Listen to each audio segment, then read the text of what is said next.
Chavchavadze from Chavchavadze. This is the Rorschach, Georgia update from the 20th of March, 2025. Quick summary of what's going down in Georgia.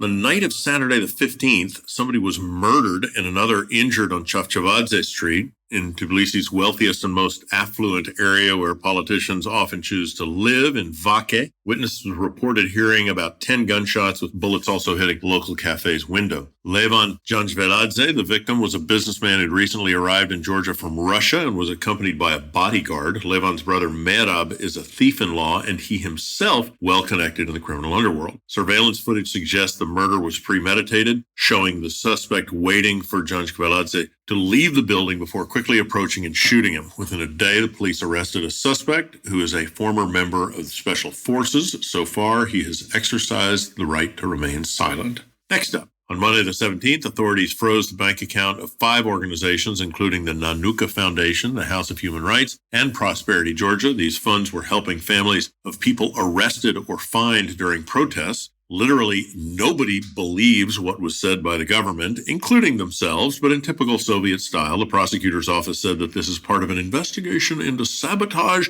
and funding of violent protests by supplying items like gas mask helmets and other gear to demonstrators. They say that the groups encouraged disobedience and helped cover fines and other costs for protesters in order to encourage them to protest. Nanuka Georgiouliani, head of one of the frozen foundations, said that they have had to stop helping people in urgent need due to the freeze. On Saturday the 15th, Gela Mtishlishvili, the editor of the online news portal Mtisambebe, wrote on his Facebook page that an armed officer of the Ministry of Internal Affairs assaulted him. He said that the incident took place outside the city on highway when a white pickup truck with a governmental license plate started following him and forced him to stop. Once outside the cars, the officer started swearing and threatening him, trying to seize his phone when Mtishvili started to film the incident. In the video, the officer mentions Khareba cursing at everyone Khareba dislikes. Khareba is the head of the Special Tasks Department, known for brutally beating pro-European demonstrators. The U.S. and some European countries have sanctioned him, but he seems to have cult-like loyalty from his employees. Video showing part of the accident was posted on Facebook by Mtisambebe. Check it out in the link in the show notes.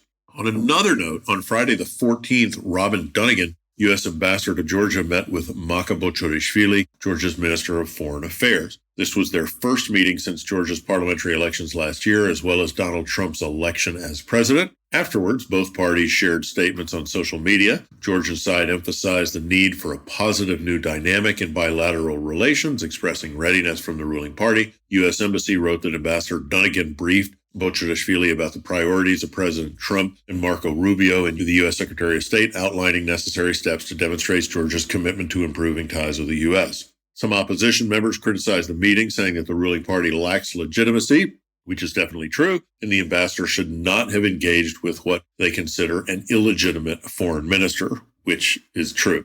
Fair enough, but she was acting on orders, and we all know who Trump works for. Last week, we reported that the former president, Misha Saakashvili, was found guilty of embezzling government funds and sentenced to 9 years in prison. We also mentioned another pending case for illegally crossing the border and entering Georgia in 2021, which led to his arrest. This week, the court found him guilty of that charge as well. As it stands, if no other charges are brought against him, the third president of Georgia will spend the next 12 years of his life in prison. News was positively received in Russia, with Leonid Skudsky, the chairman of the Duma's Foreign Relations Committee, stating that Saakashvili got what he deserved for betraying the interests of the Georgian people in favor of Western interests, by which he means not being a Kremlin lackey the way Bidzina is. Switching gears, 2024 democracy report by the VDEM Institute labeled Georgia as a new electoral autocracy, along with countries like Serbia, Hungary, and Russia. The report notes a significant decline in democracy, particularly since 2024, marking the sharpest downturn since the country gained independence. Also says that while the decline started relatively slowly in 2018, it escalated massively last year after alleged fraudulent elections and brutal crackdowns on pro-European protests. On Tuesday the 18th, the Clooney Foundation for Justice, led by human rights lawyer Amal Clooney and her husband George Clooney, announced that it would be monitoring the trial of Mzia Manglobeli, founder of online news media Batumelebi and NetGazeti. The founder shared a statement on Twitter saying that Mzia has been denied bail 3 times without proper explanation. Recall that Amaglobeli was detained during a protest in front of the police department when she put a protest sticker on the building, which is an administrative offense, allegedly. She was soon released, but in a scuffle in front of the building, she slapped the police chief. She's charged with an assault on a police officer, as there's video evidence of her slapping him in the face. However, she says this was in response to being treated inhumanely by him in the police building, where he threatened her and spat in her face. If found guilty, she will face 4 to 7 years in prison.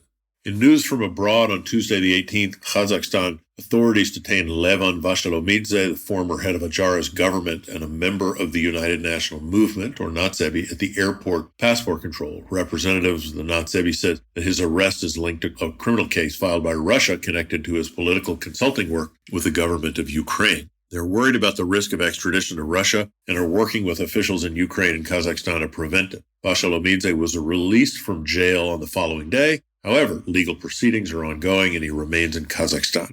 In an update to a story from last week, in our previous show, we reported on an incident in Tbilisi where a car fell from Metechi Bridge into the river, second incident of this kind in just 1 week. The story took a nutty turn this week when on Sunday the 16th, a third car fell from the same bridge. Rescue service and bystanders on the scene saved the driver. Makes this even crazier is that no similar incident had occurred on this bridge for many years. Now, with 3 incidents in a row, locals are calling it an anomaly. Urban planning activists and experts criticize Tbilisi's municipality for failing to implement additional safety measures, including lowering the speed limit after the first accident. Parliament plans to add mandatory treatment to sentences for drug-related crimes. Judges will be given the power to assign treatment in addition or instead of prison, depending on medical or expert advice. The decision would be made case by case, focusing on offenders who need medical help or are politically well-connected, is my guess. This is part of a new campaign by the Georgian Dream, or Kotsebi, aimed at toughening punishment for drug-related crimes. The government says this step aims to improve public health and reduce repeat offenses.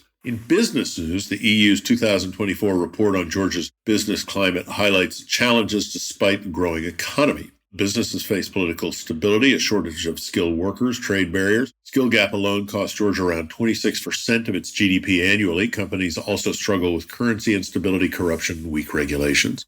Exports to the EU fell by 18% in 2028 due to the high cost of meeting EU standards, lack of accredited labs, and limited regulatory knowledge. Small and medium-sized enterprises face difficulties accessing EU markets. The report calls for faster educational improvement, legal reform, and better cooperation between schools and businesses to align training needs with market needs. Closing with some cultural news, Demna Gvasalia, the most famous Georgian fashion designer, became the creative director at Gucci. He'll be stepping down from his position as the creative director at Balenciaga, a position he has held since 2015. Demna said he was excited about going to the Gucci team, emphasizing his admiration for the brand and his eagerness to contribute to its legacy. Stefano Cantiani, Gucci's CEO, complimented Demna's unique approach to fashion, saying that he is one of the top creative directors of his generation. And that's it for this week.